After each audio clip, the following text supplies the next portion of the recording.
You're listening live to Rishtside Radio with Phil Williams. It's hard to go wrong when you're on the right side. Rishtside Radio. Solid, conservative, and just plain right.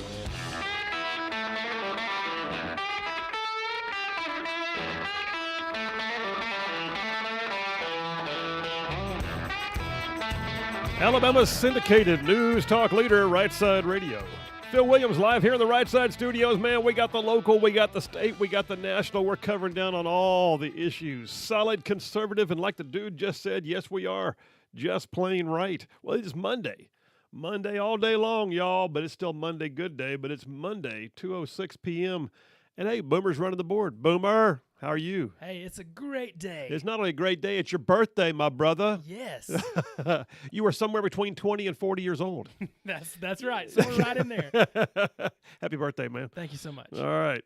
We did, by the way, Alicia, who we haven't got a nickname yet. We're calling her Cat Herder 6 right now. She is a chief cat herder here at the Rishtside Studios, but she got cupcakes for Boomer today. So, yeah, big doings. Delicious. Calories. Needed them. Sugar. Right before we go on the air. Get all sugared up. Hope I don't crash around 3 o'clock.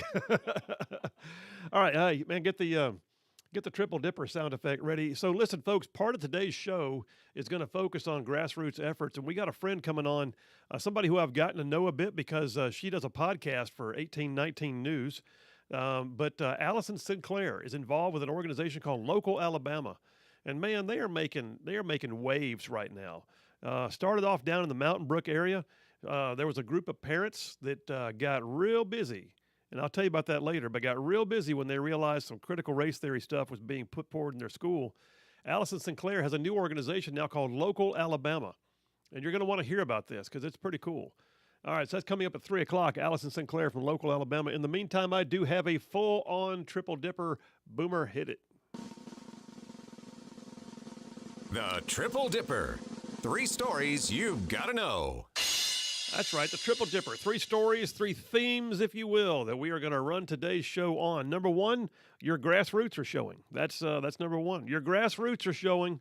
They're showing. They're showing because there are people getting busy left and right, and I want you guys to be empowered by this. So if you hear something today and it strikes a chord, just consider, ain't nothing you can't do. I'm just saying, grassroots is where it's at. So your grassroots are showing. That's number 1 on the Triple Dipper. Number 2, Afghanistan, 1 year later. We're at the 1 year mark now from the debacle pullout of 20 years of time spent and treasure and blood spent on Afghan soil. Did the war need to end? Certainly, but could we have done a better job of pulling out? Certainly, absolutely. I think my neighbor's house cat could have done a better job planning that. But all that to say, number 2 on the Triple Dipper, we're going to cover down on it for a while. Afghanistan, 1 year later. And then number 3, got to do it because, man, sometimes you read the news and you go through and you think, that's the stupidest thing that is the most woke thing what in the world? Adventures in Woke World is number 3. I got an amalgam of stories, a plethora, a vast cornucopia, if you will, of woke world stories. So yeah, number 3, Adventures in Woke World. Well, listen, I'm watching this weekend. I think part of what triggered this is this past weekend, I couldn't help but notice the Biden administration, once again, the Biden family weekend in Delaware on the beach. I mean, my gosh, has he spent a weekend at the White House? I don't know. How does he justify this? How does Air Force One, with all of its carbon footprint, if you will, just take off and do the short 20-minute hop over again to Delaware every single week? This time he took the whole family. And then I'm watching as he goes bike riding down the beach. And you can see in the background as Secret Service was holding tourists back and making sure they stay out of the way so the president can just ride down the beach. At some point you have to look at it and go, you have a complete misunderstanding of what you do to other people when you show up. Because I get it. He's got to go places and do things, and he can't be just restricted to his own, stay in your room kind of thing. But nonetheless, what we're looking at here is a president that seems to have an administration that does not have its act together and does not even know really what it means to have an act together. Well, have you ever watched an organization and found yourself wondering if anyone there had an idea how to herd cats? I mean, how do you take a bunch of differing opinions, different skill sets, widely different personalities, and get them all to ride for the same brand? And oh, by the way, ride in the same direction. Now, make no mistake, every single organization, every single team is made up of different folks with different backgrounds and oftentimes with differing opinions. So, how do you harness all those differences to create an organization that can then accomplish the mission set before them? I'll be honest with you, like many of you, I'm looking daily at the level of discord, the lack of consistent messaging, and the very questionable decisions made by the Biden administration, and I believe that we are watching and experiencing a level of dysfunction unlike anything many of us have ever seen. Now, presidential administrations are unique animals. I get it. They're not built over time. They don't have a great deal of legacy leadership. There's a short period of time between the election where the hopes and dreams of what is to be gets put together, and on the same day, everyone walks into work and turns on the lights in their new offices. That's kind of a weird deal.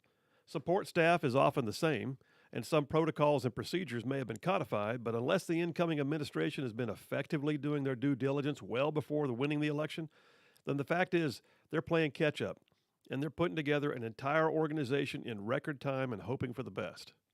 And for that very reason, among others, there is no wisdom in choosing those people to fill key roles on the basis of some political payback or for the appearances of breaking some kind of glass ceiling or checking a demographic box.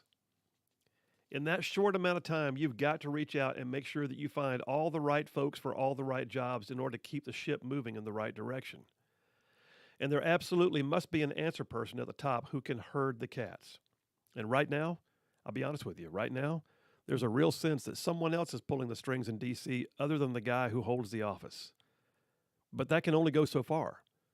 At some point, even if he is detached or disoriented, the person in the office of the presidency has to be able to put a signature on something and then defend it effectively to the general public. You see, you can only hide organizational dysfunction so long before the team becomes obviously and very apparently incapable of producing real results because the general public has lost faith in them. Now, I had the honor some years ago to command an infantry battalion. It was truly one of the highlights of my career. When I took command, I issued what is often referred to as my command philosophy. It's an actual document formatted in Army style as a memorandum for record to all of my subordinate commanders, senior NCOs, troop leaders, all the way down to the squad level. It's a document that many commanders put together, and it is basically a recounting of the style, the preferences, the do's and don'ts, and the expectations that sum up the manner in which the commander intends to lead the unit. So I met with my staff and leadership within about an hour of taking the guide on and assuming command. And I outlined it for them, my command philosophy, and gave everyone a copy. But it was not something that I threw together just for that occasion. It was a summation of lessons learned the hard way over years spent serving and leading in a variety of capacities, both civilian and military. Now, I won't bore you with all the details. Suffice to say, there were 3 key points that I told them I wanted to see in our organization. 3 things that if they're not all there, then it would mean that we're not fully functioning. It's possible to get some things done with only one of those 3. It's likely you can even expect the organization to be viewed as moderately successful at times with 2 of the 3. But in my experience, an organization will never be able to fully operate with optimal skill and top-line results without all 3. I even had it posted on the wall of my team rooms during deployments that the goal of the organization, here they are, the 3 things. The goal of the organization is to be proficient, effective, and cohesive. Those are the 3 things. If those 3 things are clicked into place and kept there by strong leadership, then the organization will succeed against stacked odds. Okay. Proficient, effective, and cohesive. Here's how I break them down. Proficiency, well, that equates to the individual having the necessary skills for their respective positions. There's no room for feel-good appointments or political payback. An organization needs its members to know their role, to have the right level of training and education. Every member unit should strive to become the most qualified and knowledgeable person at their particular assignment. It is common among the members of any organization to have those like go-to individuals, the ones without whom you cannot survive, but it's far less common for it to all coalesce so that everybody has a high level of proficiency, so much so that even the whole organization becomes a go-to organization because they took the time to recruit and install the most proficient members they could find. All right, that's proficiency, but then the second piece is effectiveness. Well, first of all, proficiency and effectiveness are not the same thing. An individual can be both the most qualified and least effective member of any team. Effectiveness combines proficiency with a work ethic and an attitude. Do what's right because it's right. Do what is right in a timely manner. Train your subordinates to do the same. Take the skill sets you've been given and utilize them with a leaning forward mentality. In everything that an individual does, whether it be, processing pay or qualifying with a weapon or managing an office or setting energy policy, a professional grade effort to ensure the maximum level of skill is employed at every single turn. That's taking proficiency and making it effective. But there's still one more: cohesiveness. You see, the quickest way to undo proficiency and effectiveness is for members of a team to act like solo artists. Even the finest legacy organization can come unraveled if the members cannot trust each other, or they're always looking out for themselves, or they don't uphold their end of the assignment. A leader should remind those that they lead regularly of the legacy that they're a part of. Remind others outside the organization who they are. Subordinate leaders should likewise take care of their folks at all times and put them first on an agenda. And if leaders build that brand and build that esprit de corps, they exhort folks to be the best because they're part of the best, then great things will happen. Every single member of an organization should be proud of it. Proficient, effective, cohesive. Ask yourself next time the Biden administration puts out a position, or takes a stance, or has its people making the rounds on the Sunday talk circuit, or creates a result that we can all see and feel and have to live with. Does it seem like it's coming from a team that is proficient and effective and cohesive? Because right now, I don't feel that way. And that's a wrap for the Right Side Way. All right, man. Boomer, take us to the break. Yeah, so there it is. Just some lessons learned the hard way over time. You can have an organization with proficient people in it and still not be effective. You can have an organization that's proficient and effective, but they don't get along, they can't work together, and so they're still not humming. But when you get all three put in place, you have something that does not look like what we see in the Biden administration right now. Just saying. Proficient, effective, and cohesive. Big doings. Get all three in place. You would conquer the world. Phil Williams, Right Side Radio. More to come. Y'all stay tuned.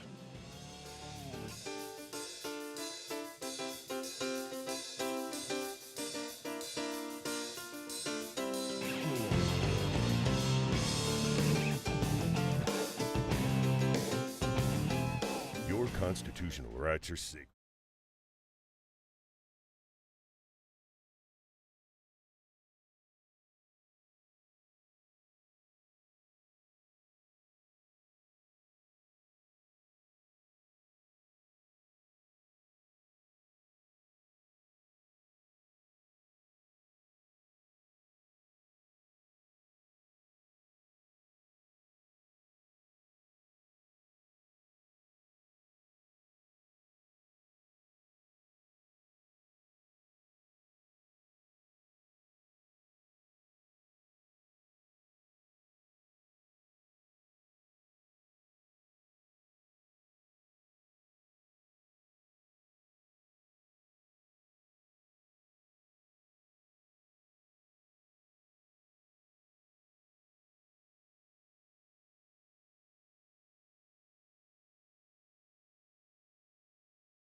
All right, we are back. Phil Williams, Right Side Radio, covering all of North Alabama, solid, conservative, and just plain right.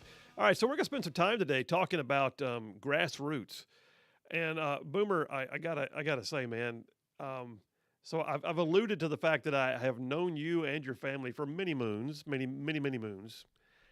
I am mindful of you and other rabble-rousers in your high school that formed a grassroots effort back in the day. And you know what I'm talking about, don't you? Oh, yeah, absolutely. We had a few up our sleeves, but there was one in particular that, a couple classes above me really instilled in all of us. Yeah, but you were in, though, weren't you? Oh, yes. Didn't you have the T-shirts and everything? Oh, T-shirts. I mean, we had it all. All right, so Protests. So let's set the stage here. The bottom line was the cafeteria at your high school used to serve a thing, on Fridays? Called Crispitos? Crispitos. What is a Crispito? It's like just a hard shell stick with just meat inside. I mean, it was like a little spicy, and everybody loved them. I mean, you couldn't go wrong with a Crispito. Do you like dip them in ranch sauce, or you just whatever you want? You just bring whatever sauce you want with it. But I mean, Okay. I was a plain Jane. I just ate it. You're like a naked Crispito guy. Yeah, just give it to me naked. All right, naked Crispito. But anyway, so the bottom line was, for whatever reason, the cafeteria said no more Crispitos. It was a sad day. All right, sad day, but there was a call to action. Am I right? There was. And there it became like the Save the Crispitos Save movement. the Crispitos. I mean, we had like signs we made out of like old bed sheets. I mean, we did everything. We painted on these sheets, hung them all around the school, made T-shirts. I mean, we threw a big fuss. Yeah. The seniors kind of helped us move us in that direction, but we all joined. It was awesome. So it was your sophomore year. Yeah. All right. So the end result is you guys got busy. Didn't y'all have you did a student where basically you had a list. Everybody signed up and believed in the advocacy for the Crispito. Oh, right. I think we signed even, some of us even and wrote why we loved it so much. And honestly, if I could get my hand on that list, that would be awesome, just to read some of the stupid things that y'all things said. we probably said. I have no clue. All right, but here's the thing, though. They brought back the Crispito. They did. They brought it back that year, and honestly, it stayed at least through a few years after I graduated. That's awesome. But I mean, the cool thing is we stood up for what we wanted, and it was great. We were like, we want these Crispitos. If your age group would go after some other topics with as equal fervor as they did the Crispitos, you could change the world, man. Absolutely. All right, so here's my point. That was a funny story. It's just so funny that I was preparing for today. And number one of the Triple Dipper is your grassroots are showing, right? Your grassroots are showing. That's just a euphemistic way of saying we can see grassroots efforts brewing all over the place, but I couldn't help but remember. It just struck me, wait a minute. I remember Boomer and Crispitos back in the day. Not that you wore Speedos. I said Crispitos is what I said. Crispitos, Yeah, that's all correct, right. correct. We don't want Boomer in a Speedo, never. No. All right. But so, and I've seen a few. I've seen a few grassroots movements. Like I can label some for you. 2010 elections, the same year I got elected, actually, the Republican wave. That was a grassroots movement that came on the heels of the Tea Party movement, and it had a resounding effect. And that one kind of swept the nation. It certainly swept our state. And overnight, the state house went from Democrat control for 136 straight years to Republican supermajority in one night. That was a big deal. I saw more recently down in the coast in the Mobile Bay area, the folks that just rallied, like hundreds, thousands maybe, of people that got active when they realized that the plan was to put a toll bridge, but not a toll bridge that they could choose to use if they wanted to, a toll bridge that was going to become the way to work. If you lived on the Eastern Shore and you worked in Mobile or vice versa, that was going to be your route. Period. Good luck. What are you going to do otherwise? Drive up and around the bay? Doubtful. And so it was putting people in a position of recognizing they would have to pay like $40, $50 a month just to drive to work. And that did not sit well. And a grassroots movement like, I've never seen got together. The other one that I was able to be a part of more recently that we just had a celebration for over this past weekend was a group that became known as Advanced Etowah for Etowah County, the county where Gadsden is located. there was an effort by city leaders to bring in this obnoxious thing called a rendering plant. I had some friends on talking about it with me on the show recently. But Advance Etowah became the group that said that we are better than this. Why would you put a chicken processing plant right next to our schools and churches that stinks to high heaven and is going to create nuisances and will lower property values? Well, we think it might bring 40 or 50 jobs. Really? And how about all the chicken parts that spill all over the road and attract birds, and you want to put it right next to the runway at the airport? So, bird strikes on airplanes. It made no sense. Well, the community got so active, man. So active that Advance Etowah has even formed a pact to try and elect the right kind of people. I'm just saying, grassroots is amazing to watch. I love it. I love it when people get busy for conservative, good causes like this, to include Crispitos. All right. Yes. There you go. Phil Williams, Right Side Radio. We're going to talk about it more when I get back. Your grassroots are showing that's number 1 on the Triple Dipper. Y'all stay tuned. We're coming right back.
Hey, all you right side ruffians out there, you are listening to Right Side Radio, solid conservative, just plain right.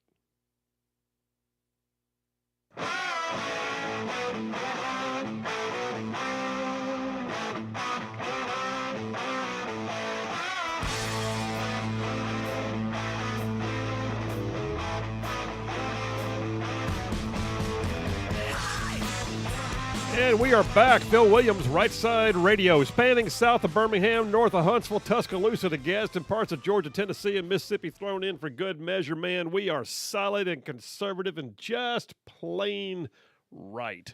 Hey, listen, number one of the Triple Dipper. Your grassroots are showing. That's what I'm calling it. And I'm going to be honest with you. I could go down this road in political, movements. I could go down this road in terms of, things that have happened for economic development, like talking about advanced Etowah that I talked about a while ago. But I'm going to steer my comments today. I'm going to try to keep them in one particular form of grassroots, and that's the issues surrounding liberal ideologies being foisted upon our kids in our schools. And if you think it's not happening, you are wrong. And if you think it's not happening in Alabama, you're also wrong there too, because it is.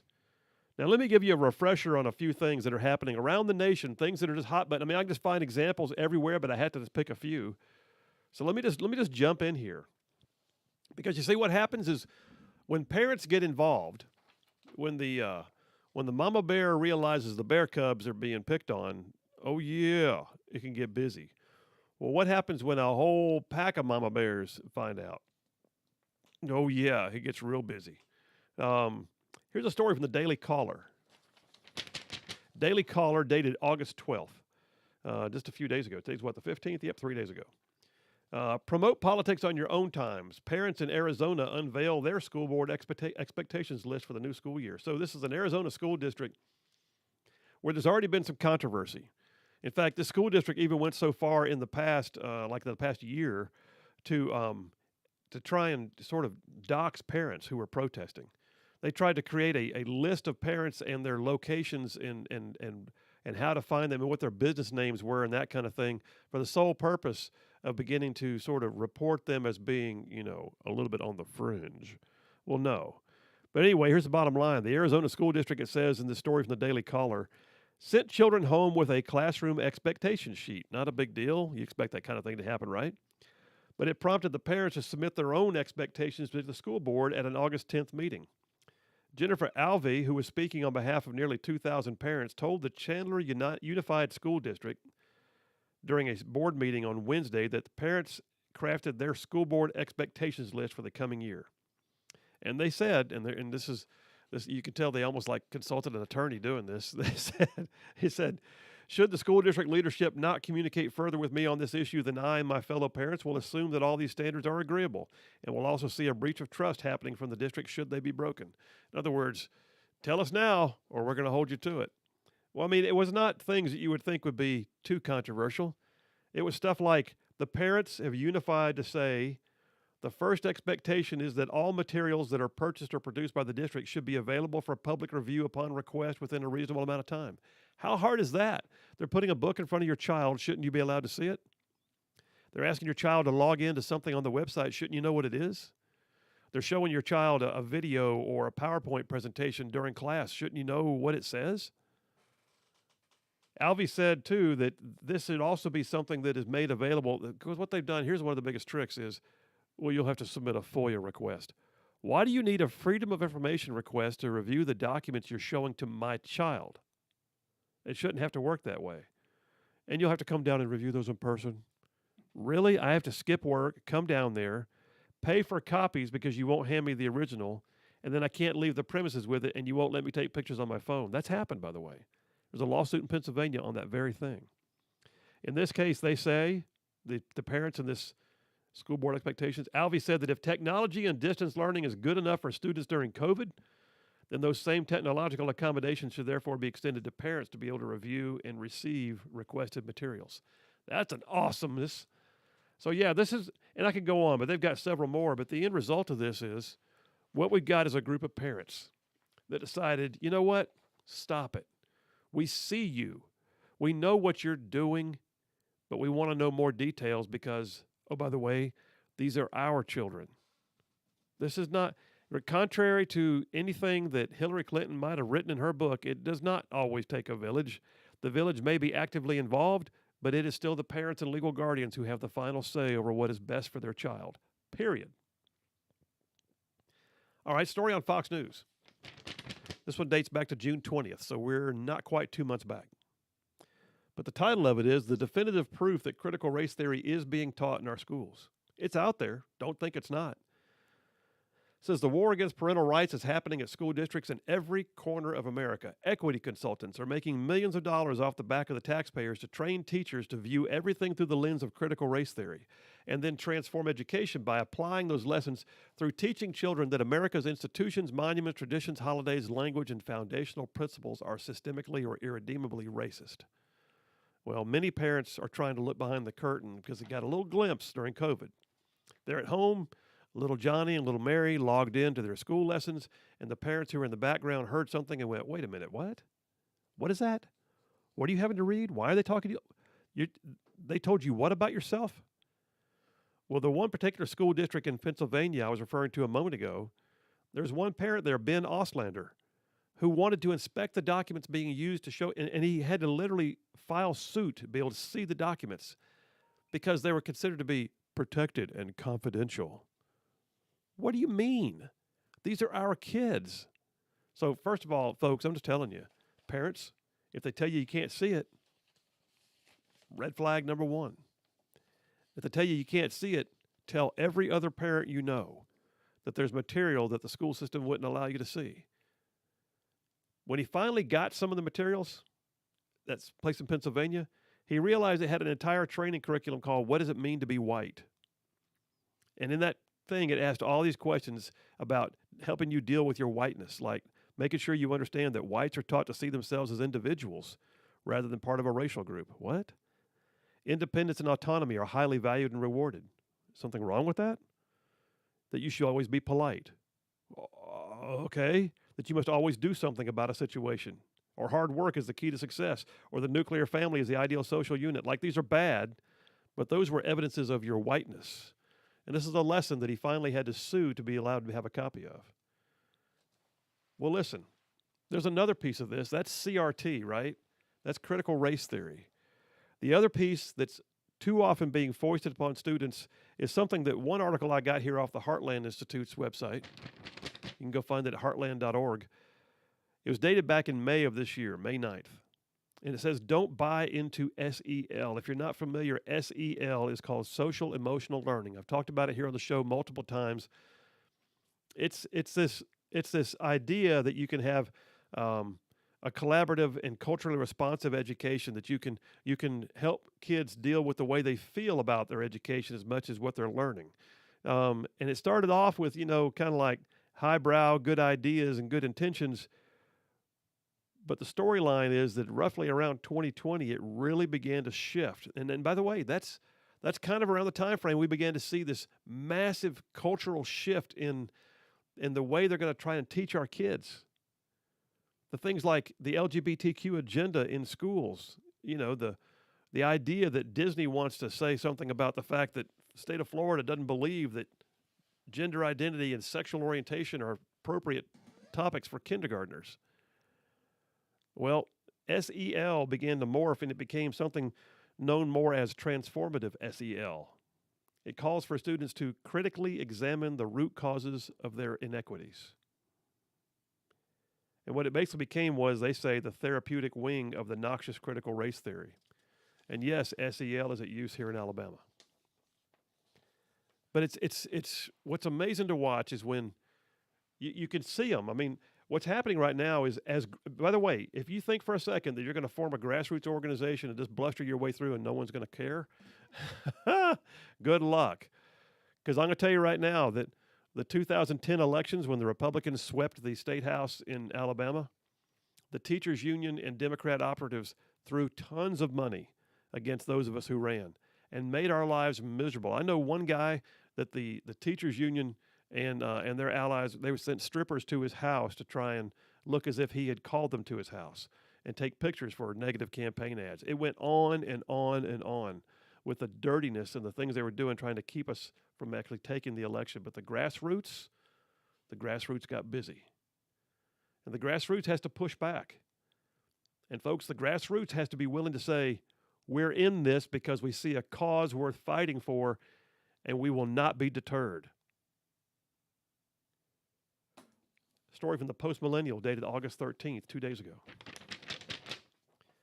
The teachers union tells educators to ignore Florida law on not teaching gender identity in schools.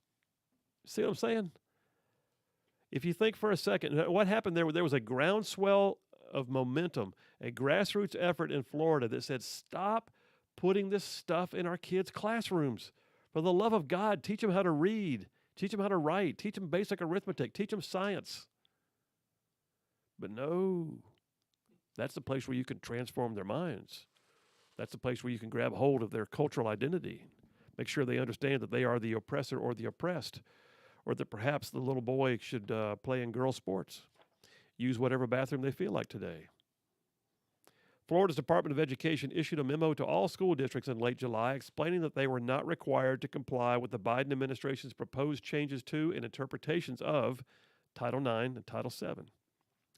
Those changes that the Biden administration is putting out would require schools that receive federal funding to allow boys and girls access to opposite-sex bathrooms if they identify that way. By the way, your Alabama Attorney General is fighting that in a lawsuit right now. Under Biden's Title VII interpretation, funding for free and reduced lunches in schools that are underprivileged would be withheld unless the school system complies with the Biden administration's views on gender identity and sexual orientation. So the local teachers union in Florida, backed by the National Education Association, which donated heavily to the Biden campaign, by the way, then issued their own contradictory guidance in a memo saying that they did not have to follow through on it, that they need to understand that, well, federal law can trump state law. There are limits to that, thank you very much. Well, so folks, these are the things we're up against. We're going to take a break right now. When we come back from this break, though, I want to tell you about some things that have happened that have drawn people's attention, that have formed some grassroots. And then top of the hour, I got a friend of mine, Allison Sinclair, coming on, who is at the head of an organization called Local Alabama, which is solely focused on the idea of organizing parents and folks into good cause grassroots efforts to get something done. I'm telling you, we can take our country back, but it only happens if we coalesce around the ideals of conservatism and press them forward. All right, we're going to take a break. Phil Williams, Rishtside Radio. Y'all stay tuned. I'm so fired up. We'll come right back.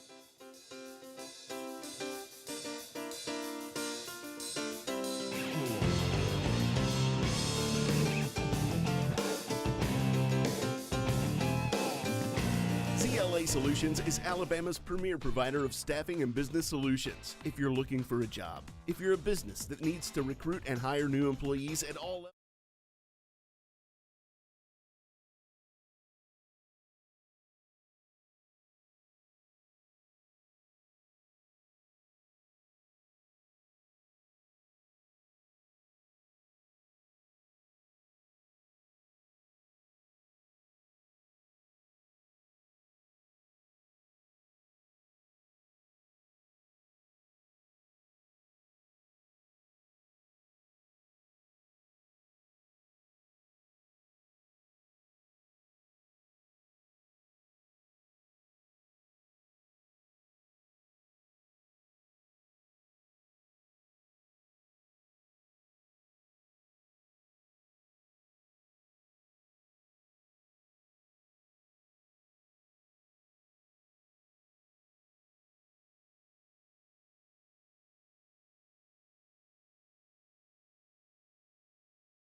And we're back. Phil Williams, Right Side Radio, solid conservative and just plain right, covering all of North Alabama, saving the world one soundbite at a time. Hey, listen, I told you some stories there about things that are happening in schools in other places where parents have gotten active and said, no, I want to see those materials, or no, we're going to give you our list of our expectations. I want to make sure you understand, though, this is not just somebody else's problem. This is an Alabama thing, too. Pointing out here a story on 1819 News. You go to 1819news.com and find it. My buddy Craig Monger, who's been on the show a couple of times, wrote this piece that came out over the weekend, dated August 13th. Huntsville Board of Education election draws controversy over equity and gender teaching. Really? Yes. It says parents and candidates alike are expressing concern with the Huntsville City school system ahead of the upcoming Board of Education election. Critical race theory has rushed to the forefront of political discourse in recent years, especially in the realm of education. It goes on, though, to state that Huntsville was actually the cause of controversy back in December of 2021. A parent submitted a claim to the state board decrying a teacher's training course where certain tenets of CRT were discussed. Now, listen, I have focused on this on my show multiple times. I am shocked that it has not gained more attention because what I'm going to tell you about in a minute is when parents in Mountain Brook found out about the exact same thing and said, well, by God, that's not going to happen here. Well, there's a curriculum right now in use by the Huntsville City Schools in 42 schools in the Huntsville City school system called No Place for Hate. It's put out by an organization called the Anti-Defamation League, an organization that started off ostensibly to help contradict biases against the Jewish community. Sounds noble. They have morphed. They picked up new leadership since around, I think it was 2014, 2015, and that new leadership has taken them down an entirely new woke level. The curriculum, No Place for Hate, I've got a copy of it, all right? I've gone through it. I want to say it was page 27, I think it was, that literally says that, here's how you help students pick their gender, identity pronouns. But don't tell the parents, get this, don't tell the parents because that might create controversy at home. So it's a curriculum, and that's one of many things. How about this? How about if issues arise at the school, you don't report it to the school or the school board, you report it to the Anti-Defamation League. Why? Who knows, man? Because they're forming their own database and they might take action? I don't know. But the reality is this. There should be no curriculum in our schools that teaches kids to go down social and cultural paths that their parents have not aligned with, and for that matter, does not ever put itself in the position of helping teachers to show kids how to lie to their parents. Shouldn't ever happen. That is the most reckless, irresponsible thing I've ever heard. And by the way, it's in place right now in Huntsville City school systems. So on top of that, you've got this thing going on right now, and it talks about it in this particular article that I'm reviewing right now from 1819 News. I had Angela McClure on the show at least once. She's running for the Huntsville Board of Education District 3, and she was talking about the fact that she got a copy of an email that was sent out by a guidance counselor by the name of Nancy Wolf in the Huntsville City Schools. Nancy Wolf sent out her email to parents saying, quote, I'm trying to be open and inclusive with my students who prefer other pronouns and let them know I'm supportive of them. Guidance counselor in the Huntsville City Schools talking about how to help kids with their pronouns. Well, folks, this is happening right here in our listening area. And it goes on to talk about the fact that the State Board of Education, Wayne Reynolds, who represents District 8, been on the show here before. He's from the Huntsville area. He says the State Board has done what they can to try and make sure that CRT is not able to be taught in our Alabama schools, but it doesn't mean they don't try to slip it in. And in this case, that's a curriculum, by the way, No Place for Hate is a curriculum used to train teachers. Well, that same curriculum, by the way, I've got an article here from AL.com dating back to July of last year. Mountain Brook backtracks on anti-bias training after parent criticism links to critical race theory. And it says for at least a year, Mountain Brook administrators, educators, and students had tried to implement diversity programs, and it was the exact same thing. No Place for Hate by the Anti-Defamation League. Now, here's the thing. When the parents found out about it, I know several of them. They literally organized quickly. They like 300 of them. One guy told me, he said at least 300 parents showed up at that Mountain School Board meeting. Dickie Barlow, who is the superintendent of the Mountain Brook schools, was taken aback. They had never seen anything like this. Well, a lady by the name of Allison Padilla-Goodman, she's a hyphenated name, Allison Padilla-Goodman. She's the vice president of the Anti-Defamation League's Southern Division. She's the one who helped implement the Mountain Brook diversity training. She told AL.com in this article I'm looking at, the training is used by hundreds of schools across the country, including, quote, you ready? 42 in Huntsville. The backlash, she said, was the strongest she had ever seen from any district. Strongest she'd ever seen. And as of that past Sunday, this is back in July of last year, she said Mountain Brook was the only district in the nation that she had seen end a partnership with the organization during her time working for Anti-Defamation League. Did you catch what I'm saying? What that basically means is these parents started a grassroots movement, and they were so effective, and they were so vocal, and they were so willing to go down there and make themselves heard that they changed the direction of a curriculum that is still in place in Huntsville, that this lady says is in 42 schools in Huntsville. That, by the way, she said she's never seen another district back off of that curriculum the way they did in Mountain Brook. 500 educators had already been through the training. It's gone now. You know why it's gone? Because some folks let their grassroots start showing. That's why. You can get busy. You can make change.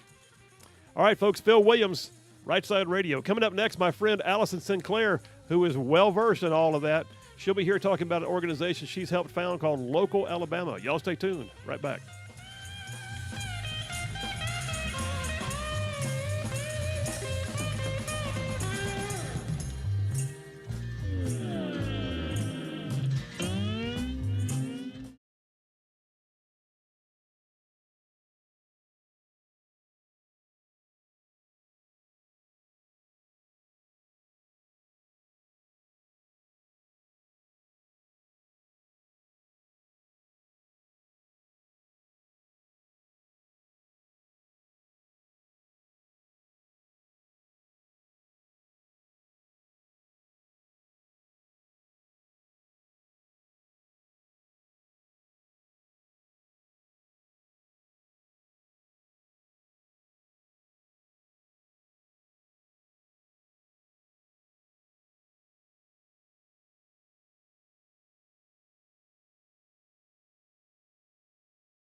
You're listening live to Right Side Radio with Phil Williams. It's hard to go wrong when you're on the right side. Right Side Radio. Solid, conservative, and just plain right.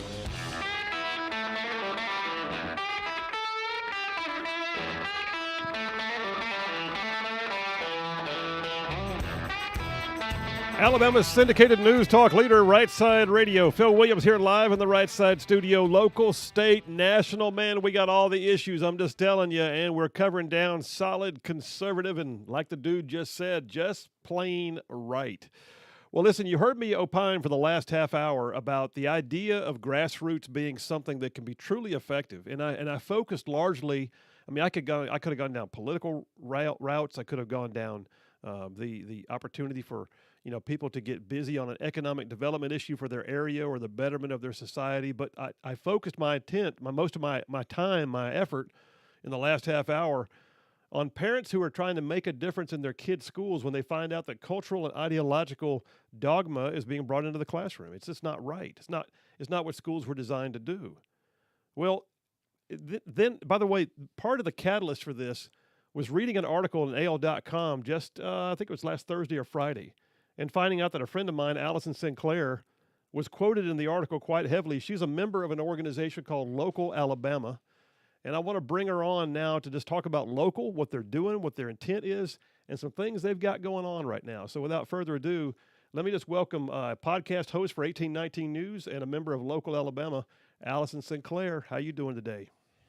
Hey, Phil. I'm doing great. How are you? I'm good. Thanks for making some time. I appreciate it. Yeah. Listen, let's go ahead and just back up the folks a little bit and tell them what Local Alabama is and then what your purpose is. So Local Alabama really started as after COVID hit, and we kind of got a sense of how important local, I would say, politics or community involvement is when our school board started having so much influence over whether you went back to in-person learning, whether you wore a mask, what the quarantining policies were. And then also after the 2020 election, it just kind of, there was a lot of questioning, a lot of how do I get involved? We kind of took for granted that our legislators and our local leaders would lead us in the ways that we wanted after we elected them, and we were seeing our voices kind of got lost. So how do we get back in the fight? And the idea of Local is just that we tend to focus a lot on federal level. I think it's more glamorous.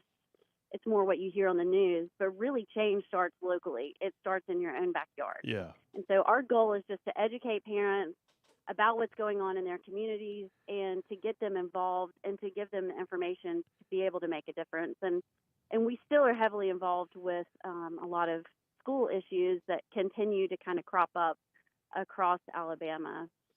But we also have gotten into just different legislative races and really issues-based there, maybe not candidate-based, but just trying to inform people on how to make a difference in their communities. Well, and I think that's so key. I mean, I named a few instances where I've seen what I would call like a viral grassroots moment, like the toll bridge issue down in Mobile a couple of years ago. Right. In Etowah County, where our studio is located, we had a real serious movement here with people that rejected the idea of a chicken processing rendering plant being put right next to schools and churches, and it created a whole movement called Advance Etowah. And then you guys have Local, and I know you also know and are familiar with the folks who are part of the Mountain Brook families that I talked about before you came on the air that got that CRT curriculum pulled out of their school system. So we are loosely, I have friends that are in the Mountain Brook system, and we keep up with them and we partner with them and work. Actually, on our Alabama Unfiltered podcast tomorrow, we're having Tyler Thrasher, who's part of Mountain Brook Families, to just talk about what they've started. It's like a Local just for Mountain Brook, and they have done some amazing things since they started pulling out the curriculum, the second step ADL curriculum in Mountain Brook, and it's really all working together and joining to share information and really work together and that's what we've done with Mountain Brook Families with local as well. Yeah, I guess too, it's real important here, Allison, for folks who are listening, because we got a big audience. There's a lot of folks need to hear somebody else like you say. You don't have to have like a degree in social justice or have some kind of a background in social organization. I mean, it's just normal folks who see an abnormal thing and they want to do something about it and they band together. Am I right? That is so right. I will say that I've blessing or a curse. I've always kind of felt like I could change the world. I don't know why. God gave me. I'm kind of mouthy and I'm kind of vocal, and so I feel like I maybe have always had this bent, but I really haven't been involved in really as heavily. I just was focused on raising my kids, and I have four, and being a wife and a mother. I have an engineering degree, so this is not my part of the world. But as things started to unfold, and I started realizing that just we've got to be more involved with our kids and what's happening around us. And I just kind of stepped out there and said, hey, I don't know if anybody's going to show up to this first local meeting. I don't know. It might be me and my husband, and that's it, but I'm going to try it. And I did, and it's grown into this whole movement. And we've had so much that's happened between, well, the AL.com article was talking about critical race theory and divisive concepts, and just some of the gender theory and the sexually explicit content that we found in our schools. And then also we were heavily involved with House Bill 123 and the amendment for the opt-in option. And just it's amazing what just a few people can do and really make a difference. So I hope this does encourage others listening to just step out, make some connections, just take the step, meet on your front porch, just communicate and educate others and be involved. I'm getting so fired up just listening to you say all that, because my producer Boomer's sitting over here just smiling, because that's what we talk about all the time, right, Boomer? But let me ask you, Allison, you guys, in the article, by the way, on AL.com, came out on August 11th. It's titled Alabama Political Group Gathering Evidence of Alleged Violations of School Gender Identity and CRT Rules. So basically, you guys at Local have put together a means by which people who see something can say, here's what I saw, here's where it was, I don't think it's right, and they can report it. And you guys are compiling all these into sort of a database for potential action, or at the very least making people aware. Talk about that for a second. Yeah, some of the article left out a big catalyst in that whole. We have a page on our web page on our website where you can go and you can report when you find things in your child's curriculum that you think are inappropriate, maybe divisive concepts, this comprehensive sexuality theory and education that's coming along. And it really, we've had that on our website from the beginning for months because it was motivated out of something I found in my daughter's test. It's when COVID hit, and I was sitting next to her as she was taking an online test. And I looked down and I saw the question, and it just was it so had nothing to do with, it was a health test, and it was about drinking and driving and blood alcohol level. And all the questions were really appropriate until it got to one, and it was talking about sexual sensitivity as increases or decreases as you drink alcohol. And all the questions were about basically sexual pleasure and how it enhances or how alcohol affects that. And this is my 15-year-old daughter, and I'm like, what in the world? So I took a picture of it and didn't really know what I was going to do with it. Well, then in our school system, there was a transgender services flyer where it sat outside the counselor's office, and any student could walk by in the counselor's office and grab a transgender services resource flyer. Wow. And it had just all the numbers you can call, how you could get hormone replacement therapy, how you could change your name, and all these things. And I was just blown away, because to me, that's a very deep personal conversation. And for a child to be able to just go grab a flyer and walk off, it was kind of like, okay, this is weird. I actually reached out to the Board of Education and talked to one of the board members, and he said that flyer was supposed to be inside the counselor's office, not outside. Oh, that makes it better. That it was, I just asked for the answer, and that's what I got. So I don't know. I just took it, and he said it was supposed to be inside the counselor's office. I guess it's there if a child needs it, but things like that kept cropping up. Well, we really didn't do much with it until a few weeks ago. Wayne Reynolds, who's the vice president of the Alabama Board of Education, Right. posted in a Facebook group. He said anybody that has evidence of critical race theory or inappropriate content should submit it to the Board of Education, and we will handle it. And his assertion was that it was not in our schools. And so myself and a few other people just very respectfully posted some evidence. I posted the picture of my daughter's question, and other people kind of started chiming in, and he deleted all of our comments. What? And blocked us from posting. And so that's when I said, you know what? I've heard from so many parents that they are timid and scared to go to their administrators and the board, and they were coming to us with these other examples. And so I just put out on Facebook, that this happened, please submit, because the Board of Education, or as what I thought was Wayne Reynolds, was asking for examples so that he could handle them. And then as evidence started rolling in, he deleted it. Well, the next day, Steve Marshall put out a Facebook post that said, critical race theory and these divisive concepts, we've banned them in Alabama, and my office will continue to fight. And so I just thought, I hope nothing else comes in. Like, I really hope no one else submits anything to the website. But if these leaders, and Wayne Reynolds is the one that wrote the resolution that the Board of Education passed banning divisive concepts, if they're really committed to banning this and they're going to follow through, then we'll just collect what we have and present it to them, and they can handle it from there. So let me ask you this. Hey, Allison, let me ask you before I run out of time here, because we got about 30, 45 seconds left. So on the website, you guys are collecting stories. Have you been seeing them trickle in? I mean, are you seeing them flooding in? What are you seeing? I trickle in a flood. It kind of comes, I think, as school is starting back. I'm starting to get more information. Yeah. And just more, and it's very subtle. It's in there. Technically, none of it is critical race theory, because critical race theory is taught at the college level.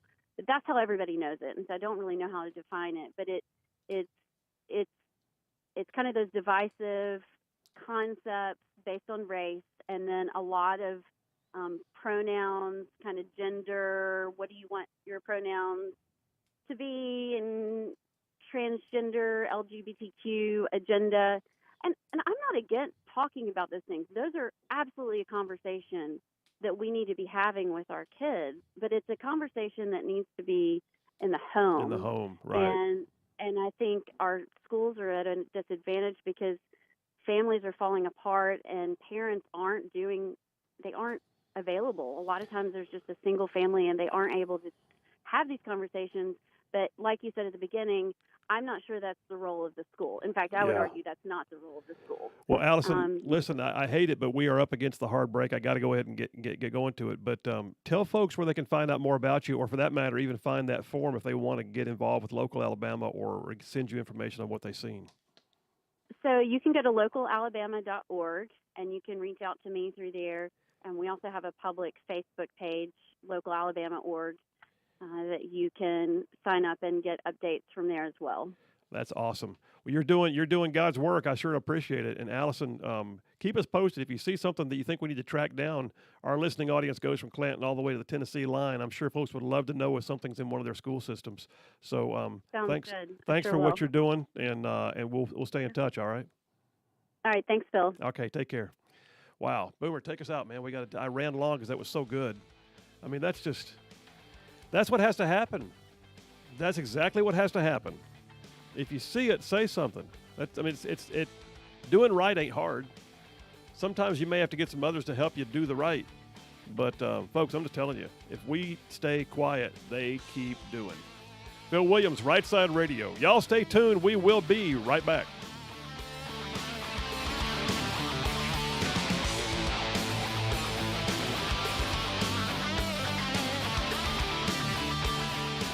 constitutional rights are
All right, we are back. Phil Williams, Right Side Radio, solid conservative, just plain right. That was a great interview with Allison Sinclair. And Boomer, you've got a you got a young'un who just entered into the school environment. Yeah. I know you know that school. Obviously, it's the same one you grew up in. Your mom worked there for years and years, but so I know you have a greater trust in the quality of what's going to happen at that school. But it's amazing to think you got kids school age and then what they might be seeing and hearing. Oh, absolutely. And, that's part of the reason we moved from, the Tennessee area. There's some great schools in Tennessee, but we wanted to know what our kids were learning. Yeah. And almost, have that relationship so that we could find out exactly what they're learning, not wonder. Yeah. Yeah. So. And, I know that homeschooling is always an option, but sometimes you have to also have to balance that with the rest of life, like jobs, and for that matter, is the parent the best person to be the teacher as well? Whatever, and so parents have to have a right to choose the options that is best for that are best for their child. But then you want to know too that if you choose one where they're outside of your home, that they're not just being indoctrinated in things you would never allow in your home. Right, and what caught me so off guard, obviously my kids are young, was hearing that the parents had to go through so many loopholes just to find out what their kids were learning. And on some fates, they didn't even find out. That blows my mind and infuriates me, and it should infuriate every parent out there, and they should know exactly what their kids are learning. Yeah, and I'm really bugged by I've had Wayne Reynolds on my show several times. And I've known Wayne for a bit through the Republican Party contacts, but I'm really bugged by the fact that the State Board of Education member, the Wayne Reynolds, that Allison said that when he said, we want to know if you're ever, seeing anything out there, tell us. And then when they told him, he deleted their posts and blocked them from being able to post anymore. Really? He wanted What to the know, heck? and then he deletes it. Yeah, I'm going to have to reach out to Wayne. And Wayne, if you're listening, you're welcome to call in. But I'd like to hear more about that, like the whys. Why would you solicit the information and then, cut people off for responding with the information you just asked for, especially when you're saying that's something you care about. Well, folks, here's the bottom line. I'm wrapping up this segment. Your grassroots are showing.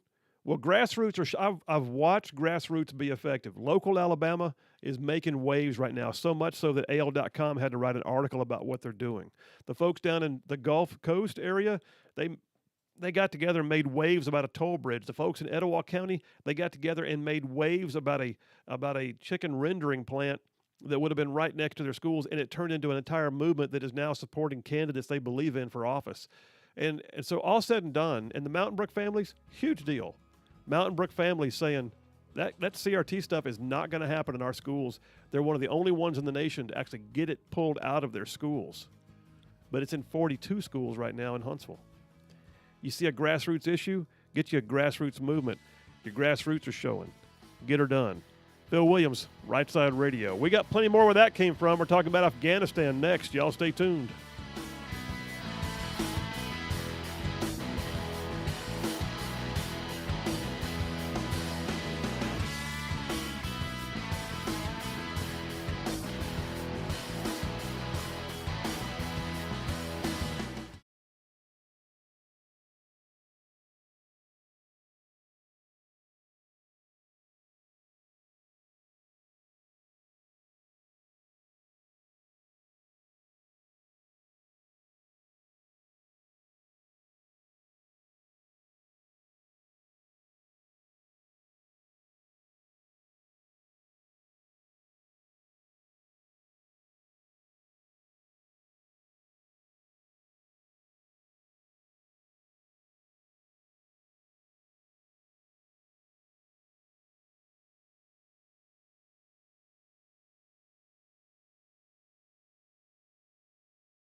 And we are back. Phil Williams, Right Side Radio, covering all of North Alabama, solid, conservative, and just plain right. By the way, if you're wondering where to find us, so here's the deal. We do span, indeed, from like roughly Clanton to the Tennessee line, from, Tuscaloosa all the way over to Gadsden. We're pretty much blanketing the northern half of the state. AM and FM capabilities out of the Huntsville market, we're on 770 AM, 92.5 FM, which are Cumulus broadcasting stations. In Birmingham, Coleman market, we are on WYDE 850 AM and WXJC 101.1 FM. So you can find us there. You can also, by the way, go to our website, rightsideradio.org. That's rightsideradio.org. If you find yourself getting outside of our overly broad AM/FM capabilities here at Right Side Radio, then all you got to do anywhere in the whole wide world, go to the World Wide Web, go to rightsideradio.org. We live stream the show on audio and video every day. Like right now, you can tune in. You can watch Boomer and I doing the show in studio. And we do have the professional Right Side studio, do we not, Boomer? It is unbelievably professional. It is awesome. We are professional people. It is all done up. Professional decor, professional tech stuff that I don't know what it all does, but it works. But the lights work. The lights work, and if you push the button, you talk to people. If I push the little button, I talk to people. That's the most important part to me. But yeah, all of that at rightsideradio.org. Rightsideradio.org. And Big Doings is also on there. If you miss a part of the show, or you want to grab a part for a second run, or you want to send a clip to a friend, or even post it on your social media, we would love that. Just know that our podcast is up on there too. You can find, we're podcasted through Podbean, through Apple, through Google, or all the different versions of podcasting. Yes, we're out there. Go find it. Too easy, but you can also get it right there at rightsideradio.org. And Boomer, what's our podcast up to right now? 70,300. 70,300 downloads. Yes. Like we're up like double digits in percentage of downloads now, you said, right? Yeah, it's awesome. All right. I'm watching it every day, and it's like I get excited. I do a happy dance. It's pretty cool. Boomer doing the happy dance in the studio. All good. All right, well, listen, we're going to shift gears. Going to number 2 on the Triple Dipper, Afghanistan, 1 year later. So I'm going to be honest with you, and I know all of y'all, a lot of y'all know this, the military being a big part of my own personal life, that I was in Afghanistan back at the beginning of the war. And I mean the beginning of the war. Like I was out on a remote team riding horses at times, and it was high adventure. All that to say, I spent a year of my life at the beginning of what became a 20-year conflict. Now, it was not the same conflict. The conflict morphed over time. And we had surges, and we had, new fronts, and we had, the opportunity for things to go differently and to help with elections and yada, yada. But the bottom line is we were there for 20 years. I would remind you, how long have we been in Germany? How long have we been in Japan? How long have we been in the Philippines? I have no problem with the fact that we could have had an enduring base at Bagram. So what? What a great staging area with Pakistan to our south, China to our east, the former Soviet republics of Tajikistan, Uzbekistan to the north, Kazakhstan to the north, and then, by the way, to the west, Iran. But no, we couldn't do that, not with Biden in office. Keep in mind, the same guy who the only time he's ever been an executive, he's always had, President Joe Biden has always had the luxury of rhetoric without responsibility. He's always had the luxury of 40 years in D.C. where he could go to the microphone, say whatever he wanted to say, and walk away and not own it. And then he became vice president first. And during that vice presidential administration with Obama-Biden, if you remember, we had the debacle of a pullout from Iraq. I am not advocating for the continuation of wars in perpetuity. I am not. But the debacle of a pullout in Iraq, the way it was handled, the abrupt pullout, what did it get us? ISIS. It did. Do we have to send troops back again? Yes, we did. What about a year later? We're sending troops back in to retake ground that we had already fought over. Why? Because they didn't have any clue how to stage an appropriate withdrawal. So you think maybe he would have learned something, right? Maybe somebody like, I don't know, maybe Susan Rice, who still works in that administration now, who was there as a national security advisor for Biden or Obama, is now working in the background in the Biden administration, maybe she of all people could have said, let's watch how we do this, all right? Because we don't want a repeat. We don't want another ISIS scenario. No. So last year when my show was only about a month and a half old, I was on the air when the news broke about the pullout from Afghanistan and the way it was going. I mean, it just launched. And my show became like a hub of people calling in. I had veterans calling in on a regular basis, just wanted to dialogue with somebody who understood. And I'm going to tell you, too, one of the most heart-wrenching days I have had in the time and I've had some times when people can get my emotions stirred up when they call in with their stories. But I had a lady call in who was a Gold Star mother. If you're not familiar, that means a mother who basically lost a child in the war. And she called, and I'll never forget her asking, "Did my son die for nothing?" Because the way that debacle of a pullout was being staged was leading people to believe that they had lost their friends, their loved ones, their children, their husbands, their wives for nothing because of the absolute destitute of the plan that was destitute of any wisdom was put in place, and the complete just complete jerkiness of the withdrawal. Did they get all the American citizens out first? No. Did they secure all the equipment? No. Did they make sure that the government was stable and in place? No. Did they consider the idea of an enduring base so we could have a forward projection into that part of the world, Southwest Asia? No. Biden just went ahead and repeated exactly what he had presided over in Iraq, to the extent that people were saying, did my son die for nothing?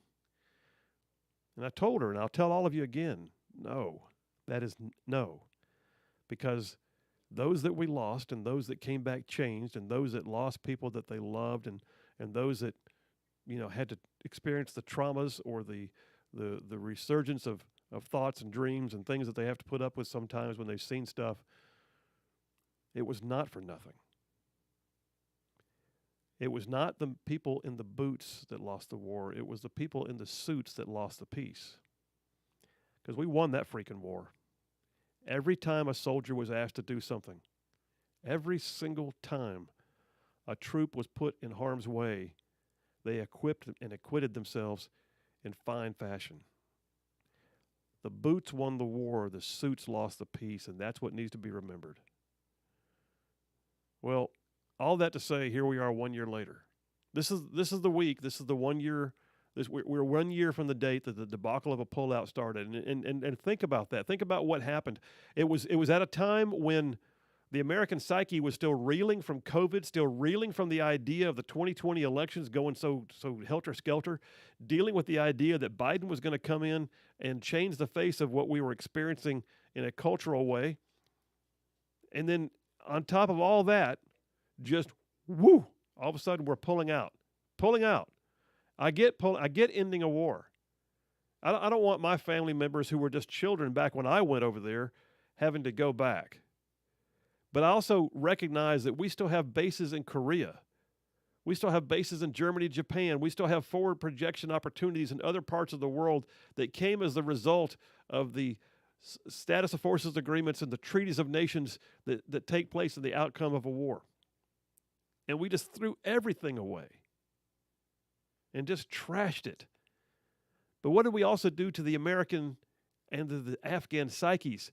How about the Americans we left behind? Do you know over 800 American citizens have been rescued since the pullout? Billions of dollars worth of equipment just abandoned? Some of which we were going to sign over to their army anyway, and I get it. Some of which, though, should never have been left behind. And then on top of all that, is the fact that the government fell so quickly. Oh, the Taliban, we can work with them. Really? How'd that work out before?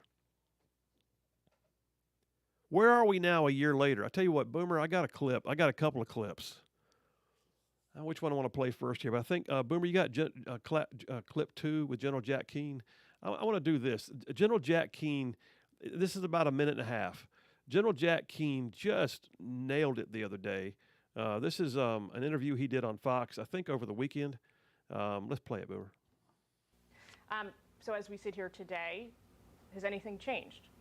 Yeah, it's such a tragic situation and is so preventable. Obviously, the economic destitution of the country itself, a failed state in the sense, people suffering. Taliban have returned to their draconian rule of the 1990s, denying people individual rights. Women cannot work, they can't go to school.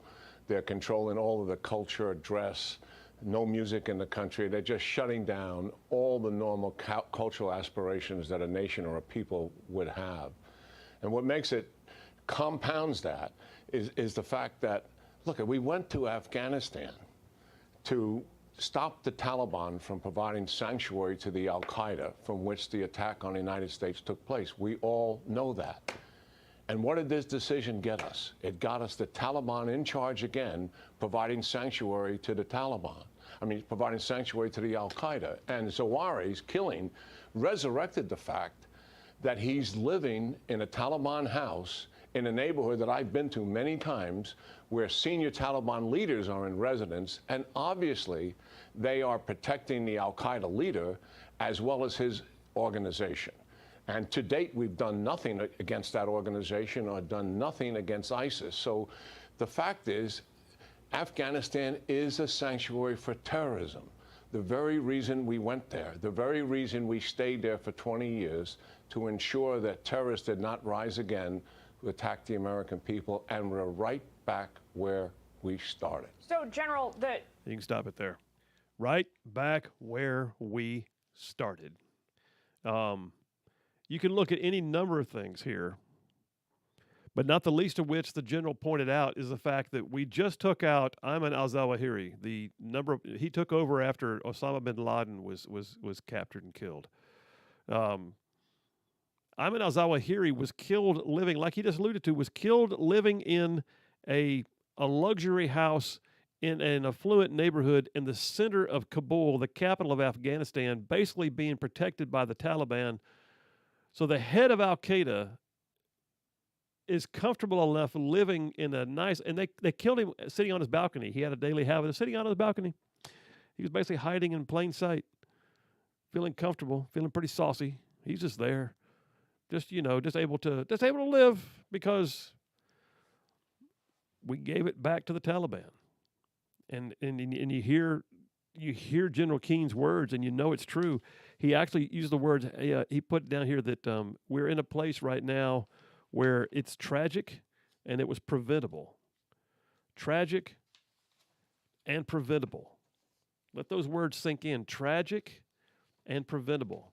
And don't forget that in that debacle of a pullout, 13 American service members died standing at the gate of the Kabul International Airport. All right, Boomer, take us to a break. We'll do that right now. We'll come back from this break, folks. I'm going to keep this going. You want to call in, you're welcome to it. 833-68-RIGHT. That's 833-687-4448. Call in. Your thoughts? Afghanistan, 1 year later? Tell me what you think. Phil Williams, Right Side Radio. Solid, conservative, and just plain right. We'll be right back.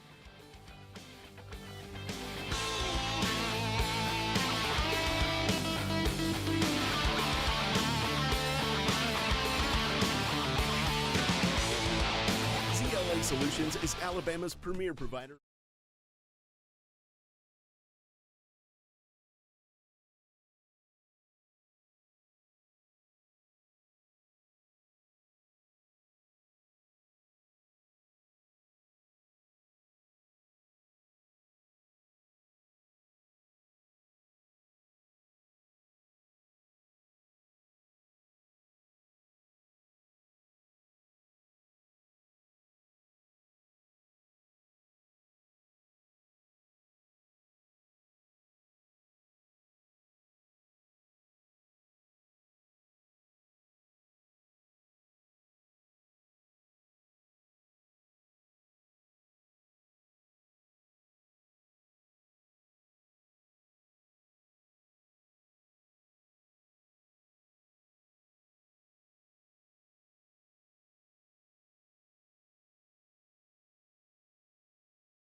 And we're back. Phil Williams, Right Side Radio, covering all of North Alabama, solid, conservative, and just plain right. We're in number 2 of the Triple Dipper, Afghanistan, 1 year later. I'd love to hear your thoughts on this, by the way. 833-68-RIGHT. That's the phone number, 833-687-4448. And I got a caller already holding on line 1, so let me go. Oh, it's Brian. Yeah, Brian from Huntsville. How you doing, bud? Doing well, other than the irritation over that Afghanistan withdrawal on the anniversary. Yeah, give me your thoughts, man. Well, I don't agree with the general that we're back in exactly the same space 20 years later. Okay. That we've left technology over there. Oh, did we just lose him? There, and we've had Obama false treaties with Iran and giving them lots of money. And they just keep on developing nukes. And if anybody, even though the Shia and the Sunnis don't necessarily get along together, they will team up with the terrorist with a nuclear bomb against Israel or any American interest in the area any given day. So we are worse off. Well, that's not a bad point, man, and you're right. I mean, the over in the far west side of Afghanistan, the major city of Herat was just like it was already a porous border between there and Iran, but probably even more so now. All right. Well, y'all have as good a day as possible. All right, man. You too. Yeah, and I still remember, by the way, some weirdness when I was there. Like, we had so I was there, like I said, back in the beginning, and we had an old Soviet airstrip where we used to receive our resupply drops. And every once in a while, something else would happen out there. We're like, what? Who was that? So we got word of an Iranian plane that flew in. Basically, it flew in low and landed, and we don't know to what extent they were there for. Another time, we had one of the Special Forces guys that I was with. He comes in, he sees me and his team leader, goes, "Hey, sirs, I got to tell you, man, there's some weirdness going out there at the airstrip." "What do you mean?" "I was out there setting up for the resupply, and he said there's a smaller version. It looks like a C-130, but it's not. But it's a German plane. But he said it landed. He said the ramp came down. He said I saw 3 Muldoons in a civilian vehicle pull up, and I swear they got a body bag out of the back of their vehicle and loaded it up, and then came back out with bags of cash." He said, "How do you know it's bags of cash?" "Because I saw it." He said they were all Caucasians, and they pulled away and they kind of waved at me when they saw me. I said, "Who are these dudes?" We found out later on it was French Special Operations. We didn't even know we're working in the area doing something with the local warlord. Just craziness was happening over there all the time. So the idea that everything's copacetic and that nothing could be happening, I got news. It happened then while we were actively engaging the Taliban on the war front. I mean, I've still got a brass 105 shell from a Spectre gunship that was fired trying to track down bin Laden and the Al-Qaeda guys in the Tora Bora Mountains in the early parts of 2002. All that was happening, and there was weirdness going on then. What do you think's going on now? And General Keane called it a failed state. Think about Somalia. Right now, Somalia is still considered to be a failed state. The reason why Black Hawk Down occurred like it did back in the 90s was because it was a failed state. It had fallen down to the point that warlords and local leaders were all that there was to try and bring this local jurisdictional control to whatever they believed control meant. And right now we're in a hard spot, and it's just I got plenty more on this, by the way. We're going to break this down. But I would love to hear from folks. And Boomer, just let my caller know, by the way, that I'm going to have to wait till after the break. Yeah, because we're up against it right now. All right, listen, Afghanistan, 1 year later. How do you feel about it? 833-68-RIGHT. 833-687-4448. And I'll say it again. Those of you that sent your sons and daughters, your husbands and your wives over there, who came back changed, or some didn't even come back at all, they were not wasted. Their honor is intact, and their mission was honorable. The men and women in the boots did not lose that war. It was the men and women in the suits that lost the peace. All right, well, those of you in Birmingham, you're going to be signing off now. You'll be going to hear Greg Davis, my buddy over there with Priority Talk, and then coming up in Huntsville, we are there for another hour, and we're staying with this topic, Afghanistan, 1 year later. Y'all stay tuned. We got more.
You're listening live to Right Side Radio with Phil Williams. It's hard to go wrong when you're on the right side. Right Side Radio. Solid, conservative, and just plain right.